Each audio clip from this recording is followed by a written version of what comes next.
4 years ago, I shoved 5 Asian vegetables into buckets on my small balcony and walked away. I am still cutting fresh harvests off those exact same plants this week without any effort. Forget the seed packets and the $500 raised bed kits from boutique online catalogs. The garden industry quietly needs you starting from scratch every spring to keep their revenue alive. These 5 Asian plants completely broke that business model and still feed me 4 years later. Stop paying $3 at the store for one sad little plastic pack of chives. Plant it just once and a single clump pumps fresh chives at you for 4 years. My family calls this plant but most Western gardeners know it as garlic chives. It looks just like normal lawn grass, only the blades grow flat and slightly thicker. It hits like raw garlic, but skips the dragon breath that wrecks every work meeting. Stores demand premium money for a plant that is honestly just a hardy little weed. Watch it shrug off Zone 5 winters and roar back even stronger every single spring. Skip the clay pots. Any cheap styrofoam shipping box does this job 10 times better. Poke drainage holes along the side wall of the box, never along the flat bottom. Skip premium potting mix because this plant honestly does not care what soil it gets. Grab your starter clump and untangle the dirty mess of roots with your hands first. Then give the root mass a brutal haircut and chop off about half of it. Chop off half the green tops too, so the plant stops panicking from transplant shock. Pull the trimmed clump apart into smaller groups of 3 or 4 bulbs maximum each. Shove them into the dirt at root depth, but do not bury the green stems too. Give each group a few inches of space because these bulbs multiply like wild rabbits. Walk away and ignore the box for 30 straight days until it looks like a bush. Most gardening blogs repeat the same harvest mistake by snipping only the top green half. Cut it right at the soil line, practically grazing the dirt with the blade tip. Inside each stalk you find 2 brand new shoots, hiding quietly at the bulb base. Cut low and the bulb splits itself in half, which doubles your future chive harvest. See for yourself, one cut stalk somehow turns into 2 brand new shoots within hours. If chives feel immortal to you, just wait until you see how stubborn lemongrass gets. Lemongrass is a tropical beast that flatly ignores every basic Western gardening rule out there. Stop paying boutique grocery prices for 3 sad little sticks of lemongrass sealed in plastic. Grocery stores charge $4 for what amounts to 3 sad lemongrass sticks in plastic. An Asian market sells you a whole bundle for the same price as 1 boutique stick. Then you can clone that bundle forever without ever spending another dollar at the supermarket. In Vietnam, we call this herb sa, but most English speakers know it as lemongrass. It looks identical to common backyard turf grass until you actually crush the fibrous base. Then it hits you with a sharp burst of bright lemon and warm fresh ginger together.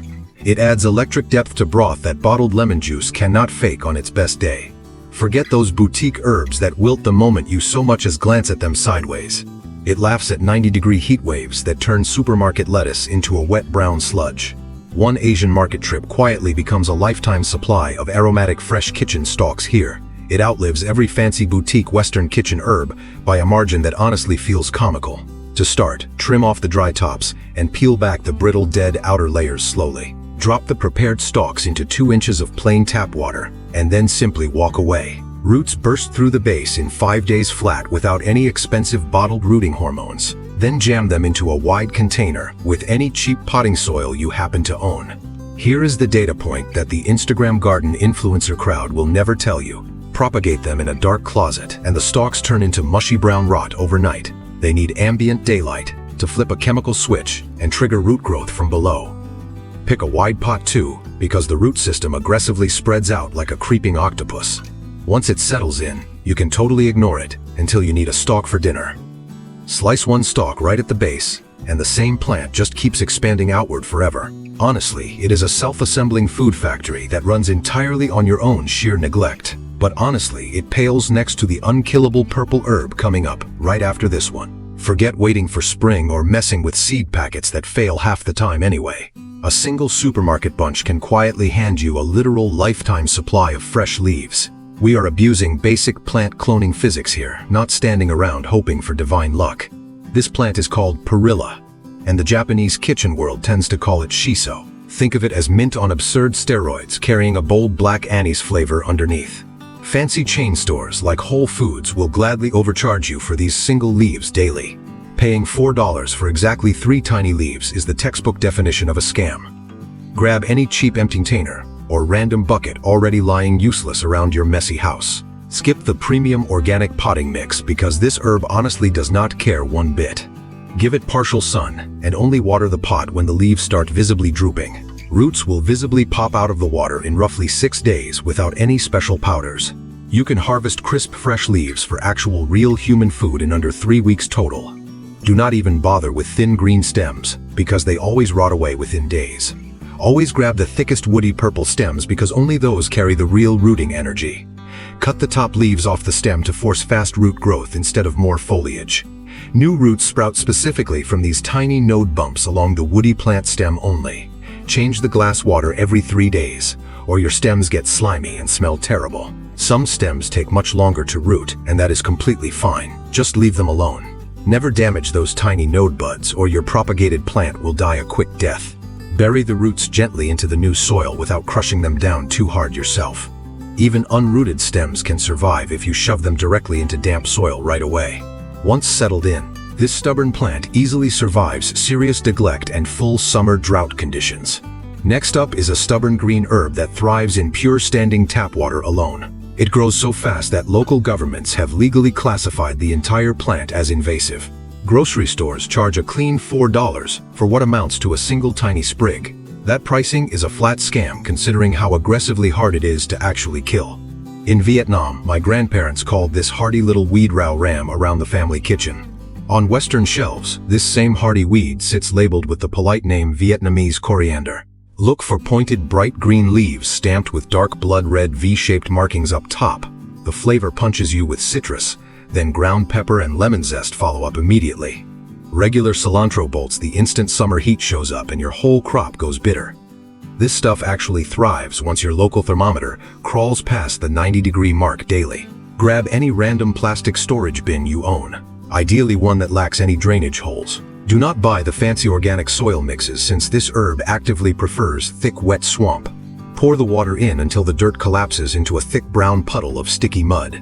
Take some random store-bought cuttings and strip every lower leaf clean off the stem. Poke them directly into the wet mud puddle and then walk away to do something else. Keep the soggy container in partial shade for the entire first week or it sulks badly. You can clip your first leaves around day 14. No synthetic plant food required at all. Most gardening blogs scream at you to never let stagnant water sit anywhere near your plants.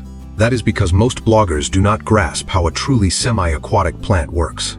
Algae takes over within days if you start dumping in any heavy synthetic plant fertilizer. Just flush the whole soggy box with clean fresh tap water every couple of weeks instead. Now that your herb planter looks like a literal backyard swamp, you are basically winning here. Let us look at a crop that flat out prefers total abandonment over your loving attention. I am talking about a plant that quietly feeds you in 2 completely different ways. Here, it pumps out massive sweet tubers below ground and endless edible leafy greens up above. Next up is the laziest possible vine that genuinely seems to enjoy growing on bare concrete. Paying for whole sweet potato tubers just to harvest leafy greens is straight up grocery robbery. Sweet potato leaves are called Rau Lang back home, and they taste like spinach with attitude. Western shops rarely stock these greens, but they easily beat any grocery lettuce on raw texture.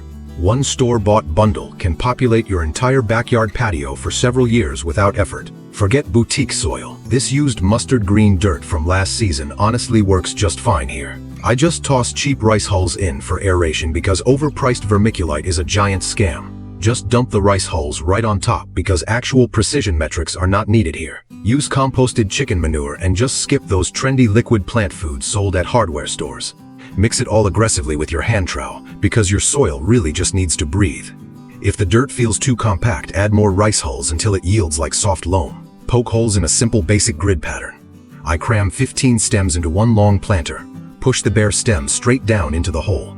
Just one cutting fits in each pocket. Bury at least 2 stem nodes deep because that is exactly where new roots emerge from. Look at those tiny nodes closely. They are basically begging you to shove them into dirt. Keep the cuttings in deep shade for 3 days because direct sun kills them stone dead. Drown them completely on day 1, then forget the entire box exists for 1 full week. This footage is day 8. The cuttings have already anchored deep, and started pushing fresh shoots. Strip the lower leaves off early because that keeps the soil zone clean and totally open. This jungle came from pocket change alone, and these stubborn plants survived nearly any stupid mistake. Soil sank low and the roots got exposed, but this plant honestly does not seem bothered. By day 19, the harvest begins. Just snip the top 5 inches off each green stem. Crisp, thick stems with vibrant leaves, perfect for any quick garlic stir-fry you wing tonight. Cut right above a node and 2 new shoots will replace that one single tip overnight. This box is done. Let us see if our next weed matches this lazy operation finally. 5 Asian vegetables planted exactly once gave me over 4 years of food from a tiny balcony. The real trick was never soil chemistry or overpriced gear sold at fancy garden centers anywhere. Garden retailers will keep selling you the fantasy of a labor-heavy garden that demands constant money. I will be over here, ignoring my balcony entirely and eating fresh greens off it forever. Hit subscribe if you want more lazy lab notes from a tired engineer who hates gardening culture.